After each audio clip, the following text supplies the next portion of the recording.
Alright, in this video we're going to look at solving some relatively simple equations. So I feel all of the problems before E you should be good with. Because they are just simple, x squared is equal to something. You don't want x squared, you want x, so take the square root of both sides. And when you take the square root of something, you get two answers. So all problems before E you should be good with. If not, just get back to B, I'll explain those too. But for now, let's look at a few. So we're looking at E here, and we have the square root of x minus 4 is equal to 11. So every time you're doing these problems, you have to remember what your goal is. And your goal is to figure out what x is. So the way I like to do this, just take a step back. Notice what's happening to x. Yes, x is being square rooted. It's under a radical, but 4 is being subtracted from it. So we need to undo the 4 first. So the way we're basically doing the inverse operation. I know you've heard that before. So we need to get that 4 over to the right. We're going to add 4 to both sides. And now we're going to have the square root of x is equal to 15. So again, all I did was just add 4 to both sides because I don't want the square root of x minus 4. I just want x. So I had to get rid of that 4 first. And now I have to get rid of this radical. So I can square both sides. And now you notice the radical is gone. The square root and square cancel, and I'm just left with x is equal to 225. Alright, let's keep going. Let's look at f. We have 3x squared minus 7 is equal to 18. So we have a similar situation. The only difference really is just the numbers, and that in this case is we don't have a radical. We have a x squared. So let's focus on getting that 7 over to the other side. There's 7. And we get 3x squared is equal to 25. Now, yes, we want to eventually take the square root of this to get rid of the x squared, but we have to address that 3 first, because it's multiplying the x squared term. So we can divide both sides by 3.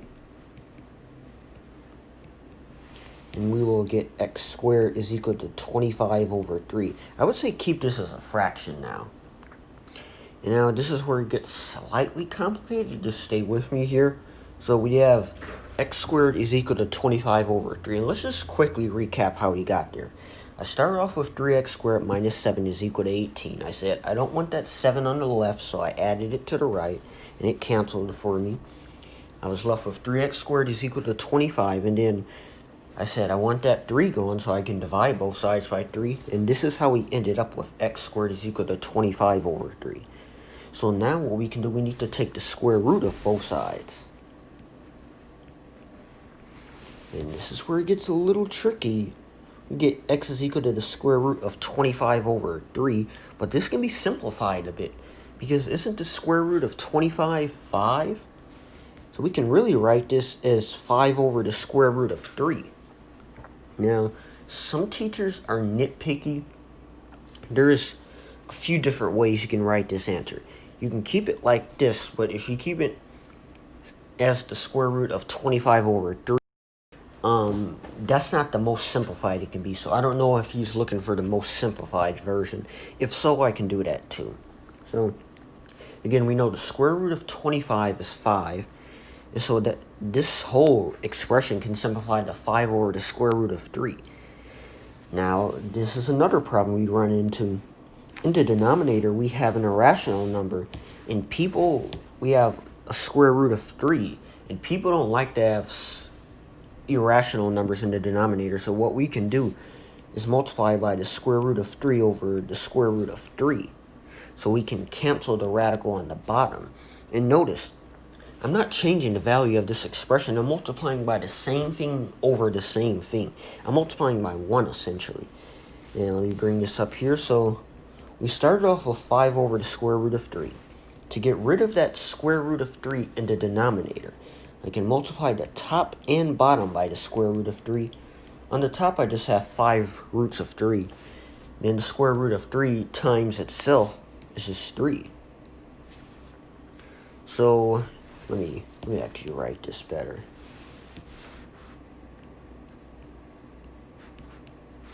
So there are a few different ways you can write this, but he's probably going to be looking for either this way or this way. And if this answer right here didn't make sense, don't worry, just stick with the square root of 25 over 3. But all I did there was something called rationalizing the denominator. When you have a square root of a number like 3 on the bottom, people don't usually like that, so they just multiply by it on the top and bottom. And then just simplify the expression. In this case, we got 5 roots of 3 over 3. Right? Let's keep going to h. We have x minus 4 squared is equal to 100. So I see the outside is being squared, so that's what I want to address next. So the outside is being squared. So we can take the square root of both sides, and we end up with the square that's going to cancel on the left. We'll just have x minus 4, and we're going to have two equations, because when you take the square root of a number, you get two answers. You get a positive answer, and you get a negative answer. The square root of 100 is 10, and it is negative 10, so we're going to be solving two equations. For the first one, if we add 4 to both sides, we'll get x is equal to 14. And for the next one, if we add 4 to both sides, we'll get negative 6. Negative 10 plus 4 is equal to negative 6. So in this case, we have two answers. And let's look at one more problem. We have j.